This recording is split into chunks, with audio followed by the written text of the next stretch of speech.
Well, I'm so excited to welcome several great panelists today. We have Janae Field, who is the Executive Director of the Frontera Land Alliance. We've got Craig Bakarjian, the Nevada Conservation League Aviquame Campaign Manager, and Jim Ramey, the Colorado State Director for the Wilderness Society. And you'll be hearing from all of them shortly. Thank you again for being with us today. They're going to talk a little bit about the campaigns that they've been working on, and it should be a great opportunity to hear from folks on the ground and local voices about what is happening in the world of advocacy and monuments. But to get us started, I just want to introduce the work of the coalition. This might be familiar to some of you, but the Coalition to Protect America's National Parks is a partner of the Park Service. We study, educate, speak, and act for the preservation of the National Park Service and system, and for the programs and offices that support our national parks and public lands. Our membership is made up of current, former, and retired National Park Service employees and volunteers. We have members from all different levels and disciplines of the agency, ranging from former directors and deputy directors to superintendents, interpreters, admin folks, and many more. We currently have 2,200 plus members, and we like to say we represent over 45,000 years of collective experience managing our national parks and taking care of our resources. So when we say we're the voices of experience, we've got a deep bench to pull from. And in 2023, we will be celebrating our 20th anniversary. And every year we've been able to build and grow and expand. And it's been a great journey so far. Our advocacy efforts span several different issue areas. We rely a lot on communication to get the word out. This might be writing op-eds or letters to the editor, submitting comments, working with media, and then some direct advocacy action like speaking with congressional offices, Park Service or DOI, certainly working with partners and sending out action alerts and mobilizing our membership to help get the job done. Our issues range. We have several different areas that we engage in. Our organization is fairly small. We have a volunteer board, volunteer members, and a fairly small staff. So we take on issues that relate to areas such as multiple agency issues. These tend to be broad, politically driven issues that impact several federal agencies or jurisdictions, including the Park Service. We also take on National Park Service service-wide issues. So these are broad service issues that are often based on congressional actions. They could impact several, numerous, if not all, units of the National Park Service and system. And we do occasionally take on park-specific issues as well. These are typically precedent-setting and severely impact park resources. But our capacity is limited, and so we have to be fairly selective about what kind of park-specific issues we engage in. So as we look at our issues, some of the things we're working on and advocating for right now include Park Service budget, housing and staffing shortages, large issues such as climate change and how that's impacting our parks, energy development near national parks, some regulatory and statutory things, air tour management plans, regional haze, and then conservation related issues. So things like encouraging national monument designations, which is what we're here to talk about today. So when we talk about conservation, there's a couple different parts of this, right? So there's the conservation that includes protecting more land and ensuring lands at risk are protected. But conservation also means ensuring that the lands that are already under our protection are appropriately staffed and funded and cared for. So we advocate for units that are already in the park system, and we advocate for adding more lands, more units. As many of you know, additions to the national park system are generally made through acts of Congress. National parks have to be created this way. But the president has the authority under the Antiquities Act of 1906 to proclaim national monuments on lands that are already under federal jurisdiction. And monuments can be managed by 4 different agencies, such as the National Park Service, Fish and Wildlife, Forest Service, and BLM. These agencies all administer monuments under their care in different ways. At the coalition, we tend to focus on National Park Service, but have advocated in a broader sense as well.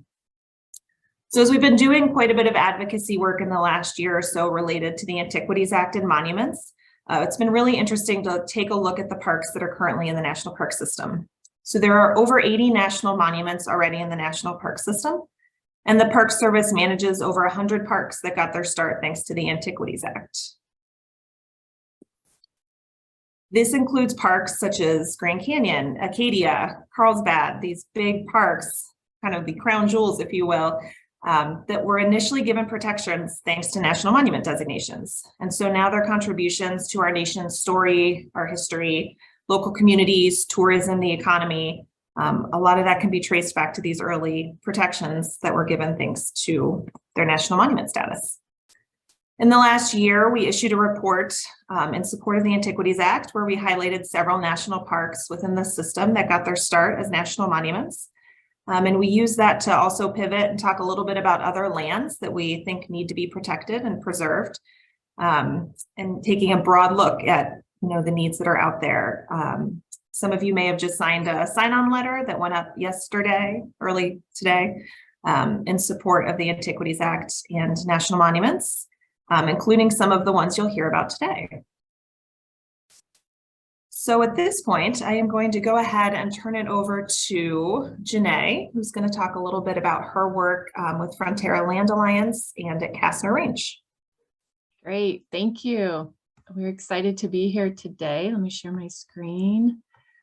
So my name is Janae. I'm with the Frontera Land Alliance and the Kastner Range Coalition. And the Frontera Land Alliance is an El Paso-based land trust. We work, that's not good. We might be on a timer. So let me try this to save time, I guess, instead of me fiddling with it. And so what we do is we work in natural areas and to conserve open natural spaces, farms, and ranches in the Chihuahuan Desert. So for us, it's far west Texas and southern New Mexico, a couple counties in Doña Ana and Ontario counties. Kastner Range is home to 7,081 acres of pristine mountain land. It is has historical, cultural, and scientific it has historical and cultural significance dating back thousands of years. It tells the story of our Paso del Norte region and one of the largest bilingual binational workforces in the world.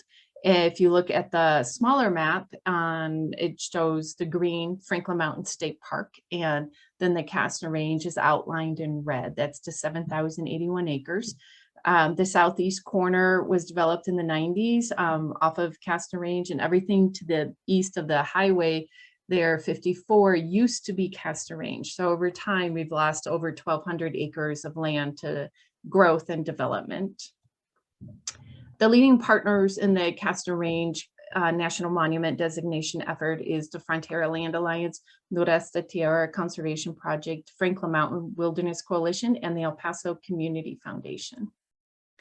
The current owners of Kastner Range, this is why this is rather a unique designation, we're hoping to become a national monument, is that it is currently owned by the Department of Defense, Fort Bliss. The land was an active firing range from the 20s to 1966, is currently undergoing a feasibility study by the Department of Defense. It is closed to the public. There is a 1-mile trail that is open to the public, which is located at the Museum of Archaeology that's on Kastner Range, and that's it. Everything else is closed to the public. We are very grateful for the Army and their stewardship over the past 51 years of this land, and believe that it's time that the responsibility is turned over to a new manager that can manage the fragile lands, and which is surrounded on 3 sides by development now. One of the big questions we get is that one of the maps here is they're like, aren't there UXOs on the property? And yes, but the Department of Defense has done a study and they have found out where the concentration are at.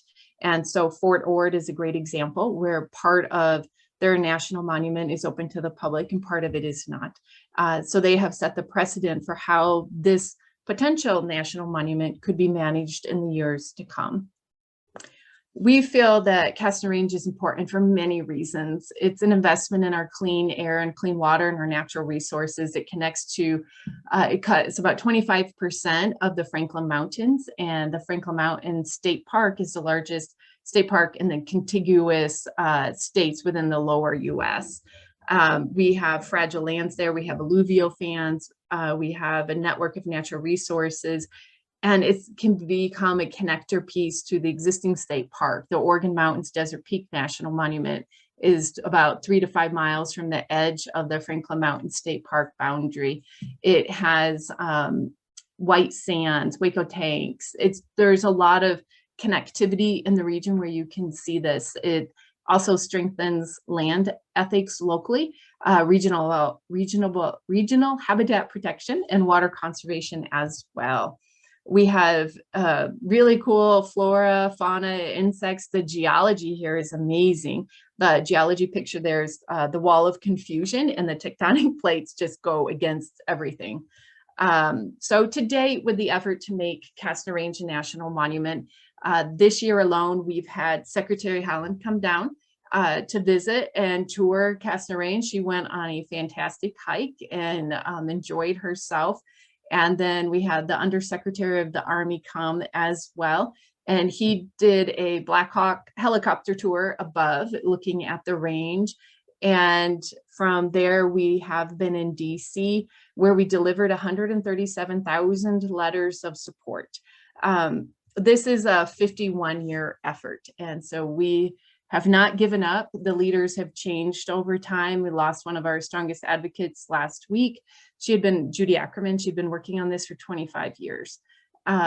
If one way that people can help is by signing a letter of support, you can go to castnerforever.org. But this also is the case for any land preservation project. There are ways where you can participate, and it's important to speak up and use your voice. One voice does make a difference. Also, be involved, give of your time. Be sure to stay informed. These are meetings with our Congresswoman Escobar, who is very supportive of making national monument out of Castor Range. The Undersecretary Army meeting here with his roundtable. We give guided hikes all the time within the desert. We have a lot of collaboration, and it's all done through the community. And so without the community and their dedication to continuously asking that this land be preserved, we wouldn't be where we are today. And so this is what Castor Range is and where we're at. And we're hoping in the near future, it may be designated as a national monument. If not, we're here for another 50 years. Thank you. Thank you so much, Janae. If we have questions or you would like more information, go ahead and enter those into the chat boxes or the question and answer, and we'll get to those at the end of the presentations. So at this point, I think I'm going to turn it over to Craig to talk a little bit about some of his work, and it's a very timely conversation as well.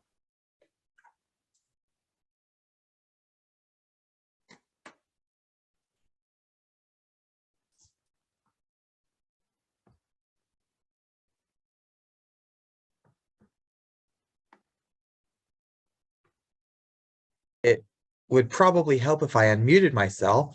That usually is a good first step. So I'm Craig. I'm with the Nevada Conservation League, and more broadly, the Honor of Equal May Coalition. We are a collection of over 30 different entities, nonprofits, conservationists, all across the spectrum, working to protect Aviqua May, which is the Mojave name for Spirit Mountain, and the surrounding landscapes as our next national monument. Aviqua May sits between Lake Mead here in Nevada, which is managed by the National Park Service under the Lake Mead Recreational Area, and the Mojave Preserve in California, which is protected under the Desert Protection Act in the 90s. So really a key crucial puzzle piece of land connecting two major conservation hotspots. On our map here, everything you see in blue would be covered by the Honor of Equal May National Monument proposal. The areas that are crosshatched are areas that BLM has already designated as an area of critical environmental concern, or ACEC, Those ACECs tend to be at lower elevations though. And as we've seen with climate change, yeah, our desert friends, desert tortoises, desert bighorn sheep have had to adapt by moving higher up in elevation. And, we run the risk of developing those spaces and stranding our desert, wildlife with nowhere to turn, as, the threat of climate change looms. The monument exists really for three major purposes. One, again, to honor the traditional and cultural heritage of our tribal partners who have been here since time immemorial, taking care of this space. Two, protecting the 34 species of unique plants and animals that call this area home, over half of which are considered rare species. And, again, we're not trying to hide Avikwa May behind a glass wall or, keep people out, putting a big fence around it. Public lands belong to the public. And we would like to see that, encouraged and expanded on, making sure that folks always have a home in the desert to turn to. So, moving ahead, some of the exciting features of Avikwa May are our Joshua trees. We're actually home to the second largest Joshua tree in North America, and by extension, the world. It is in the Weethump Joshua Tree Wilderness area. And, we were actually lucky enough to find it rather by accident. And again, it goes to show like what's right in our backyard that, folks don't even realize, and why, we have to work so hard to protect this land because, again, finding a treasure like this by accident, who knows what else is there if we just keep exploring.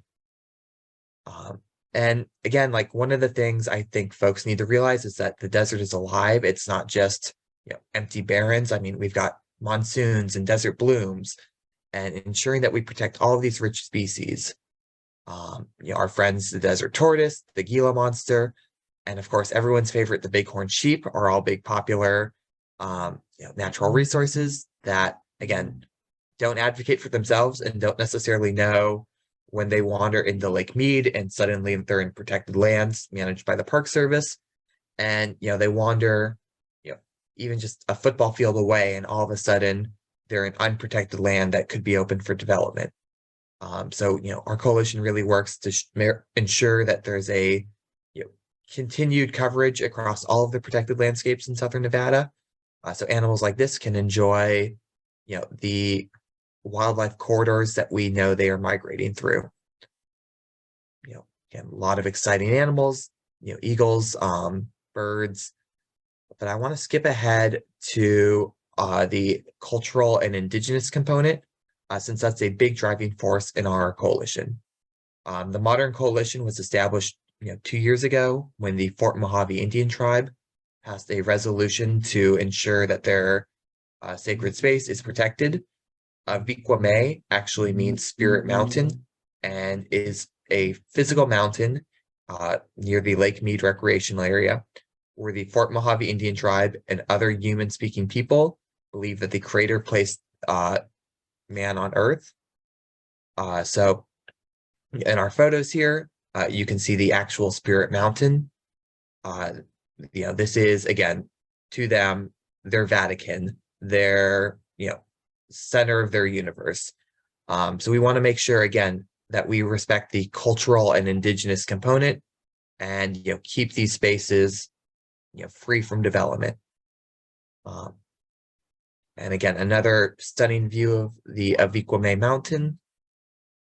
And, this site still is used for cultural practices. There's cultural artifacts such as the petroglyphs here, as well as being used in, religious ceremonies like cremation and, others. So again, we want to make sure that we think about like tribal stewardship and co-management eventually down the line. But as we work to establish this monument, making sure that we are centering the voices who have been fighting to protect this land, truly since time immemorial. And, again, we know that there's much history, such as the historic Walking Box Ranch, which was home to silent movie stars Rex Bell and Clara Bow. So, no matter who you are, what your connection is, there is deep cultural value to Avikwa May. And, we're excited to get across the finish line this year and see, this land protected for, the continuity of, corridors with Lake Mead and the Mojave Preserve, our indigenous component, and ensuring that folks have a place to recreate, whether it's, dark night skies viewing, camping, hiking, OHV use, whatever the case may be, that, our Southern Nevada desert remains accessible. And I will turn it back over to Emily. Okay. And Craig, before you go, do you want to speak for a minute to current events and what's happening kind of in your area? Yep. We are very excited to welcome the BLM Director, Tracy Stone Manning, as well as the Mineral and Natural Resource Director, Laura Daniel Davis, to Nevada tomorrow to hear public input from our community. We know that Vikwame means so much to so many people, and our community is going to have a chance to directly tell our administrative leaders what we hope to see happen under a management plan, and like how the establishment of a Vikwame can bring so many benefits to our gateway communities economically, to our tribal partners preserving their culture and heritage, and the regular folks who just want to see the beautiful desert landscape protected. That's happening tomorrow, and again, we're very excited to welcome them to the state. Continuing some of the conversations that we had more privately with Secretary Holland in September, and really again advocate for protecting this land in a way that is the most personable approach we can take. Great, thank you. All right, well, thank you, Craig. And now we're going to hear from Jim, who can tell us a little bit about their successful campaign for a national monument designation, and hopefully speak to how advocacy played a role in that. Yeah, thanks, Emily, and nice to be with you all today. Hopefully you're seeing my screen.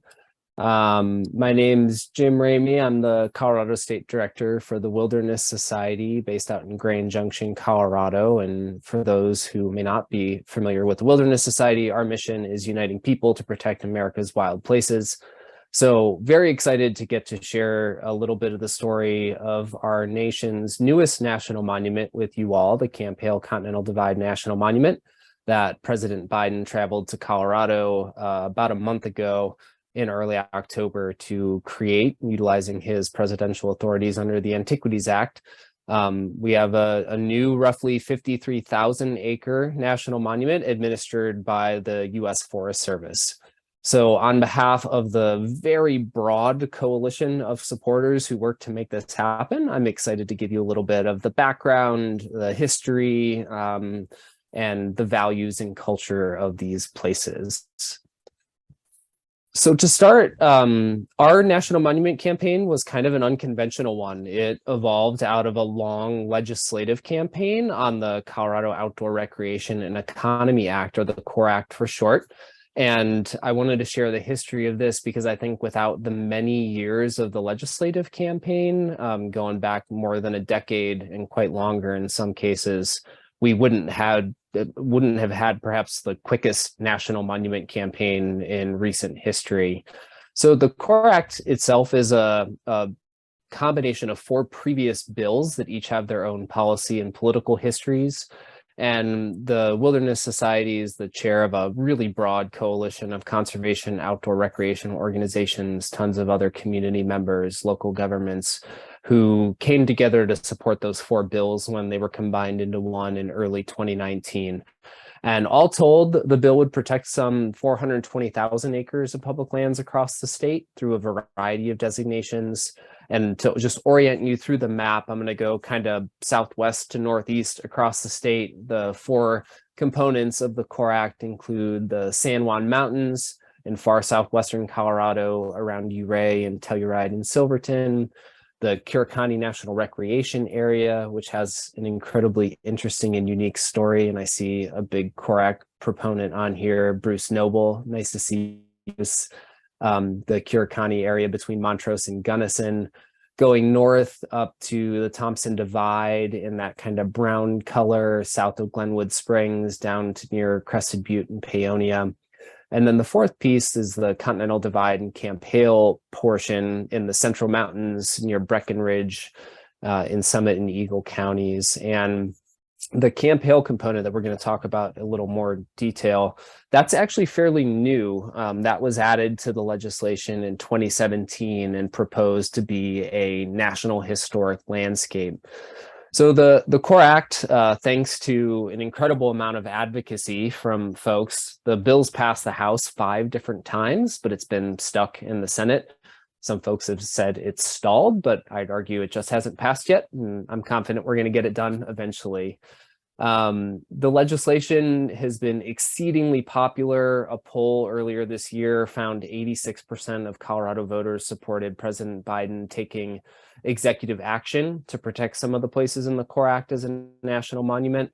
And by the way, that included 84% among Republicans. So just really across the board, strong support. We're going to move into some of the history and the values of the area, starting with some of the cultural and human history. The Central Mountains of Colorado are the traditional homelands of the Ute people. The Utes have no migration story, but they traveled largely across the Four Corners, a bit into some of the surrounding states since time immemorial. And you can see their traditional range and homelands in the yellow on the map on the right-hand side. Once winter's snows melted each year, the Utes would travel to the Pando Valley, where Camp Hale was later built as part of their annual migration circuit to hunt game and collect medicinal plants. And the photo on the left shows a delegation from the Ute tribe, including Chiefs Uray and Ignacio and Chipita, with Secretary of the Interior Carl Schurz in Washington, D.C. as part of treaty negotiations in 1880. And I share this photo because at that treaty negotiation, the Utes ceded significant territory in Colorado. At the time, they had roughly the western third of the state. And that resulted that treaty in the 3 reservations they have today in Utah and southwestern Colorado and into northwestern New Mexico a little bit. The proclamation for the monument provides opportunities for co-stewardship of the monument and working with the tribes whose ancestral homelands include what we now call public lands. And that's something we're really excited about and looking forward to as we work on management planning for the monument. Moving more into the modern history and the story of Camp Hale. As World War II was raging in Europe, the Army began construction of Camp Hale in 1942 as a place to train soldiers in winter mountain warfare. And the rugged landscape high in the Rockies, it really helped to forge the elite group of soldiers that made up the famed 10th Mountain Division, the Army's first and only mountain infantry division.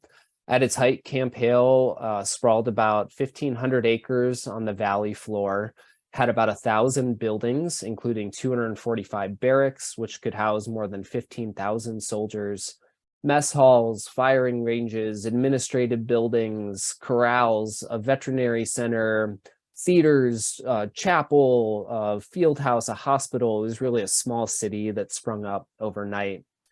But the soldiers who trained there, they didn't spend that much time in camp. They spent most of their time in the surrounding mountainsides and forest, preparing for war, learning how to ski, how to climb, how to survive in below freezing temperatures in blizzards for days or weeks at a time.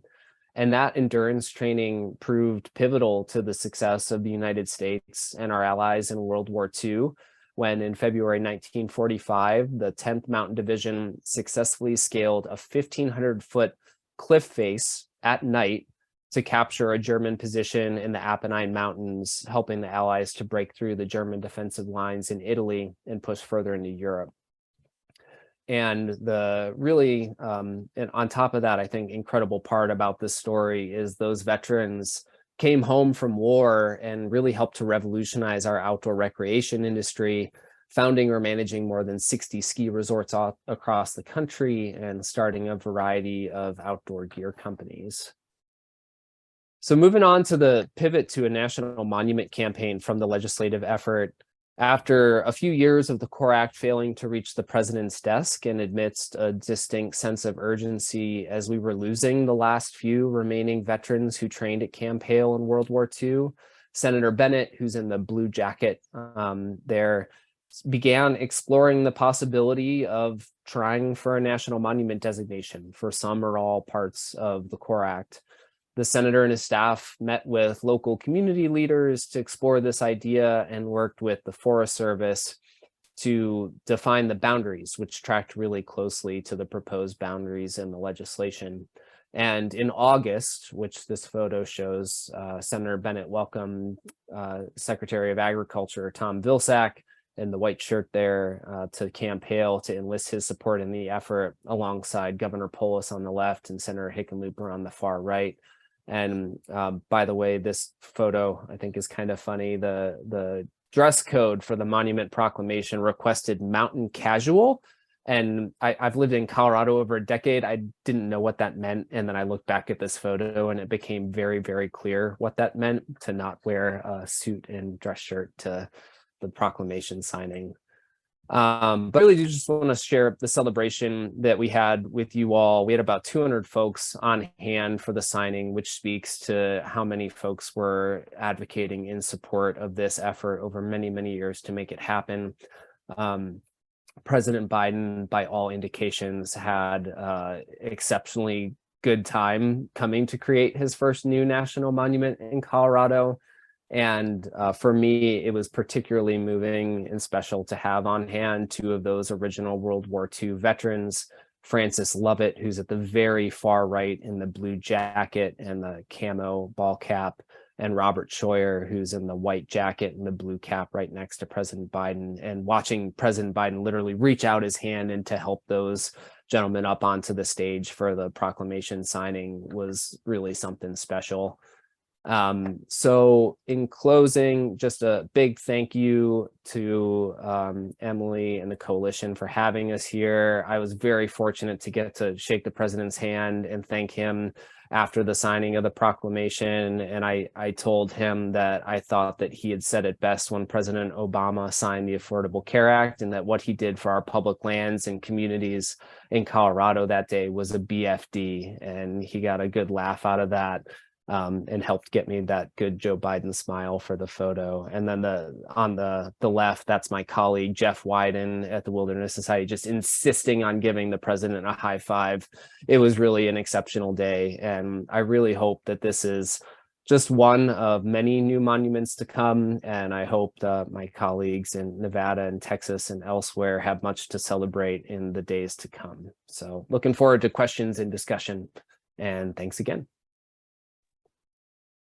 Well, thank you, Jim. It's nice to end on a high note there, and hopefully, that is the beginning, and it was the Biden administration's first designation. Hopefully it'll be the first of many to come.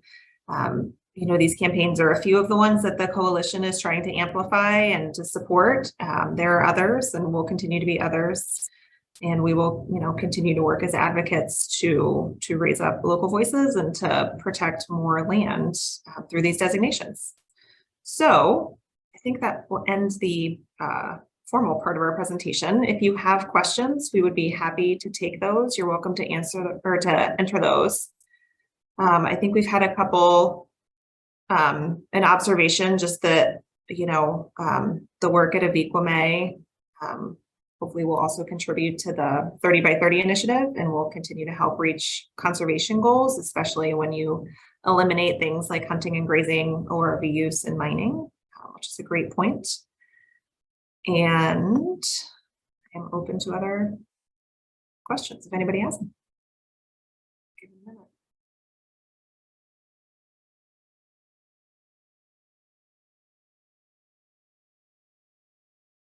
And maybe I'll ask a question while we're waiting too. From your perspectives, Jim and Janae and Craig, as advocates, are things like signing onto letters, are those kind of actions helpful? Like, is there anything that you can think of that would be like a leader in how to be an effective advocate for these national monument campaigns? Anything in your experience that works well?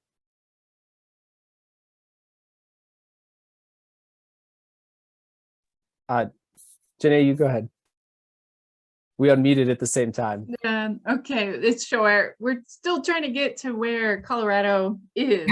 And so, it's 51 years. We turned in 137,000 letters. We're still collecting letters. We have no opposition. And so for our effort, what we tell people is to speak out. The more pressure, the more context, the more that you tell people about the effort and the benefits that it can provide to a community, it makes a difference. So every single voice matters. And for us, that's how the people that make these decisions hear about it. I'm told by just even locally, if you don't tell me, like city council, if you don't tell me, I don't know what's happening. You have to inform people, and then they have to go and inform people, and then they have to reach out. And the more, the better. Thank you.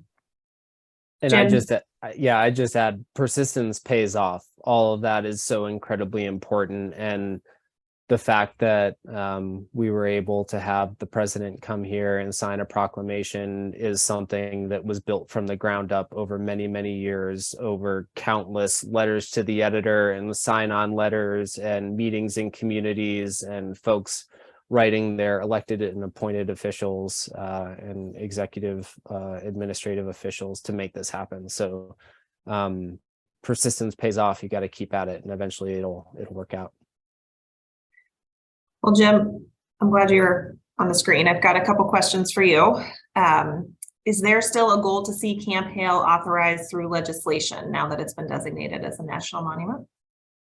I don't know. And that's not something that we've talked about extensively with the local coalition just yet. I will say that the monument proclamation designated Camp Hale itself and also the 10-mile range, which is a mountain range along the Continental Divide, hence the monument's name.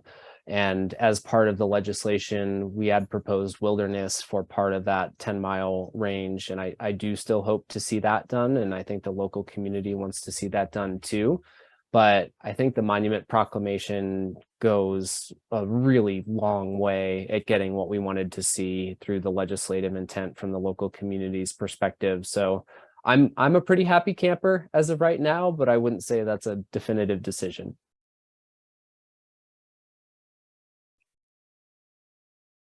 Let me unmute myself. Okay. A follow-up question to that then, how does the fact that Camp Hale is now a national monument affect the other three components of the core act, or does it affect them at all?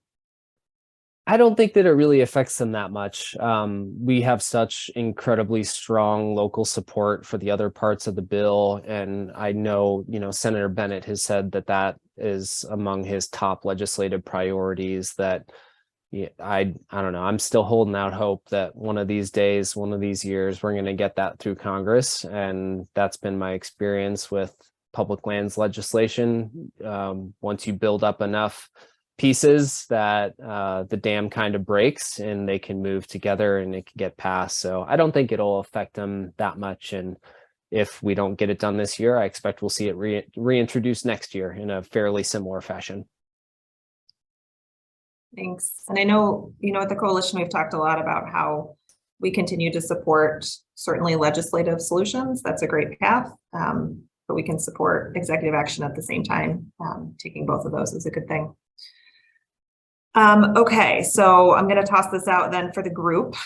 See who wants to answer. The Antiquities Act is threatened by a new lawsuit against DOI and the president filed by the state of Utah and 2 counties in Utah. Are there any current advocacy campaigns or other efforts to bolster national support for the act and our monuments? Anybody have any insight onto that one?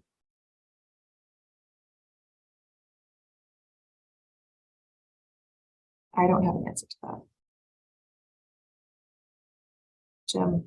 Should I, Craig? No. I don't know that I have an immediate answer. That might be a good follow-up question.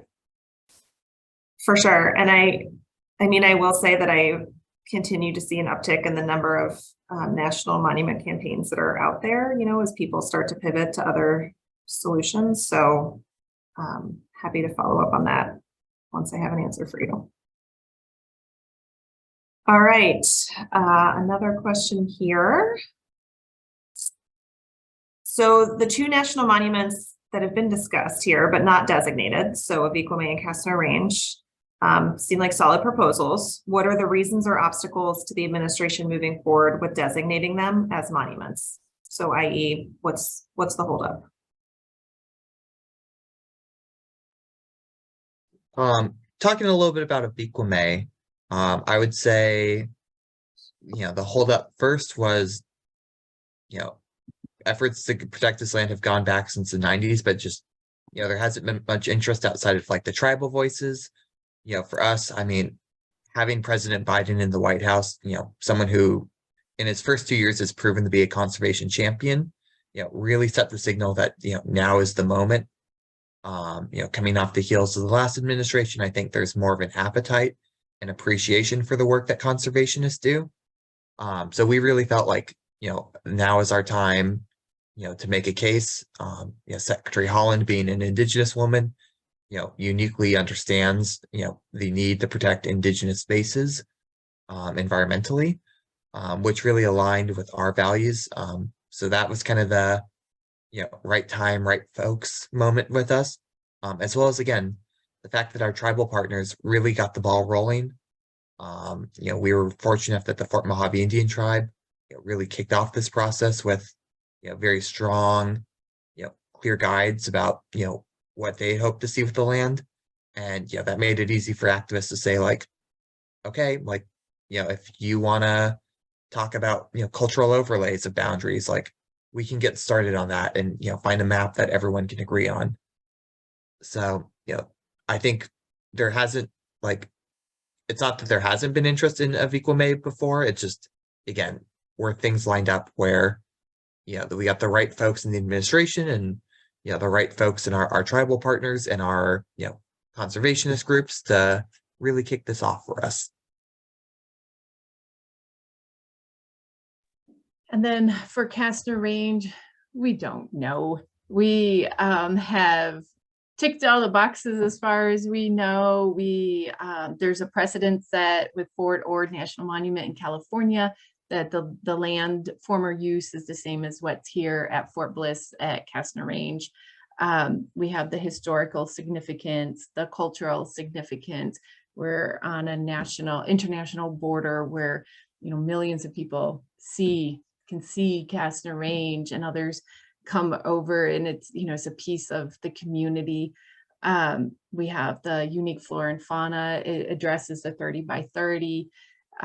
So I don't have an answer of why it's not moving forward, but the more pressure is what we keep trying to conserve it, because you could see from the one image that the development is there. And over the years, there have been endless proposals to develop this land, and it will go away. And it is developable. It's a nice flat area, beautiful view of the mountains. So it sits over the water recharge with the alluvial fans and the Waco Bolson, and mountain lions and bobcats. And so we don't know. We don't know what the holdup is, but we do keep trying, and we will continue to try. Thanks. Greg, I've got another question for you.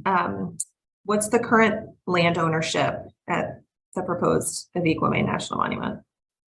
So the current manager of the land is the Bureau of Land Management, who ultimately, we believe we would like to see manage after an establishment, just for the continuity of management, make things easy. But the proposed Equimay Monument sits on Bureau of Land Management area. Okay, thanks. Jim, I've got another one for you here. You maybe sort of touched on some of this, but will the Core Act retain Camp Hale for redesignation as a historic landscape, or is it being removed from the Core Act? Do you happen to know? Yeah, I don't know yet. We shall see. The jury's still out on that one. And the second part of that question is, how about other Colorado representatives who have not necessarily been supportive of the establishment of the monument? Have they visited? Do you just hear complaints? How's that work? Yeah, I'd say it's important to note much of the Core Act is in the 3rd Congressional District in Western Colorado, which is represented by Representative Boebert. But the Camp Hale and Continental Divide piece is in the 2nd Congressional District, which is represented by Joe Neguse. Representative Boebert has been very outspoken in her opposition to the Core Act, calling it a land grab and other hyperbolic words, which is really unfortunate given the local support that we've had for it. I'm not aware that she's ever visited. It was a little frustrating. Some of the folks in the media reported on her opposition, and I believe that Representatives Buck and Lamborn also signed on to an opposition letter about Camp Hale, but that was disappointing to see. I don't know if any of them have ever visited in person and met with folks on the ground, but I'm glad that President Biden did not heed their advice and instead listened to the vast majority of folks who were very supportive of the designation. Great. Thanks. The last one we have at the moment is just kind of an observation to focus on at some point the Southwest Colorado to link the South San Juan Wilderness to the Cruces Basin Wilderness area in New Mexico, accompanying that lower elevation. So I don't know if anybody has any thoughts to share on that, but I'd just share briefly, Russell, thanks for that observation. And I think you're right. And our science team has identified the San Juan Mountains broadly in southwestern Colorado as being a critical landscape for climate resiliency and connectivity. And yes, absolutely. And hopefully much more to come on that in coming years. thanks. Good questions, Russell. Thank you. Okay. We got time for another one. Does the Army, this is Janae, does the Army invoke national security as a reason for its position on Castner Range? That's an interesting question. We have not been told that. I think it's more of what do they do with the public? But like at Fort Ord National Monument, there are areas designated clean, like they have designated here at Fort Bliss, where they over time could create a plan to allow access. And then they could leave other areas closed to the public. But I don't think national security is one of them, because it's open now. You can see it. It's right along the highway. Our conservation easements on the south border, the west border is all state park. So yeah, I don't think it's that, but we haven't been told if it was.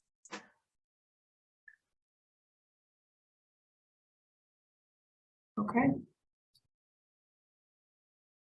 Let's see. I don't know if you can see that, Janae, but from Russell, San Miguel Island within Channel Islands, once a bombing range, is owned by the Navy, but managed by the NPS. We have wonderful examples out there.